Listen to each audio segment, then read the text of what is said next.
Director general DG inter services public relation ISPR lieutenant general Ahmed Sharif Chaudhry ने वाज़ेह किया है कि एक मुल्क झूठे बयानिए की बुनियाद पर सबूत के बगैर इल्जामात लगा रहा है। पाकिस्तानी कौम पहले कभी झुकी थी, न आइंदा कभी हम झुकेंगे।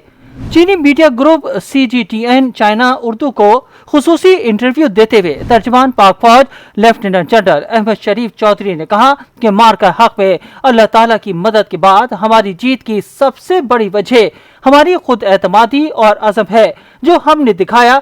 इसी वजह से दुनिया ने हमारा साथ दिया। DG ISPR ने कहा कि एक मुल्क अगर झूठे बयानिए की बुनियाद पर अपनी इजारादारी कायम करने के लिए हम पर चढ़ दौड़े तो हम कभी इसकी इजाजत नहीं देंगे। तरक्की के राह में सबसे बड़ी रुकावट दहशतगर्दी है।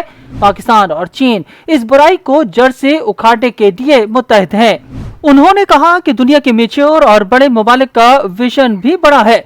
लोग इंसानियत की तरक्की की जानिब देख रहे हैं। दुनिया को मौसमियाती तब्दीली के मसाइल का सामना है। बढ़ती हुई आबादी के मसाइल दरपेश हैं। दुनिया को मिस इन्फॉर्मेशन का सामना है जिनसे निपटने के लिए बड़े ममालिक काम कर रहे हैं। लेफ्टिनेंट जनरल अहमद शरीफ चौधरी ने सवाल उठाया कि क्या मौजूदा जदीद दुनिया में कोई मुल्क अपने पड़ोसी ममालिक पर इजारादारी मुसल्लत करने की कोशिश कर सकता है। पाकिस्तानी कौम पहले कभी झुकी थी और न अब हम झुकेंगे। पहले भी कहा था, अब फिर दोहराता हूं कि हमारी शहादत की आरजू जिंदगी से ज्यादा है। उन्होंने कहा कि चाहे नीली वर्दी वाला हो, सफेद या खाकी, शहादत हमारे लिए एजाज है। DG ISPR ने कहा कि पाकिस्तान और चीन दुनिया में दो जिम्मेदार मुल्क हैं। पाकिस्तान और चीन की पहली तरजीह लोगों की फलाह बहबूद है। मुल्कों और अक़वाम की तरक्की क़याम अमन के मरहून मिन्नत है। उनका मज़ीद कहना था कि चीन ने जिस कदर कम अरसे में दुनिया की सबसे बड़ी आबादी के साथ तरक्की का मॉडल पेश किया है वो दुनिया के लिए हैरान कुन है और पाकिस्तान के अवाम भी तरक्की और खुशहाली की जानिब सफर करना चाहते हैं।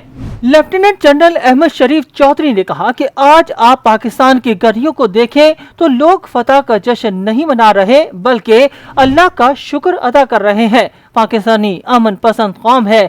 हम गुरूर की बजाय अल्लाह के हुजूर शुक्र करने वाली कौम है। उन्होंने कहा कि अमन और तरक्की के लिए अब आहनी दीवार जिसमें अफवाज, अवाम, हुकूमत, मीडिया और नौजवान तबका शामिल है, इसका रुख अब हमने दहशतगर्दी के नासूर के खात्मे की तरफ मोड़ना है, जिसके बाद इंशाअल्लाह हम तरक्की की नई मंजिल को छुएंगे।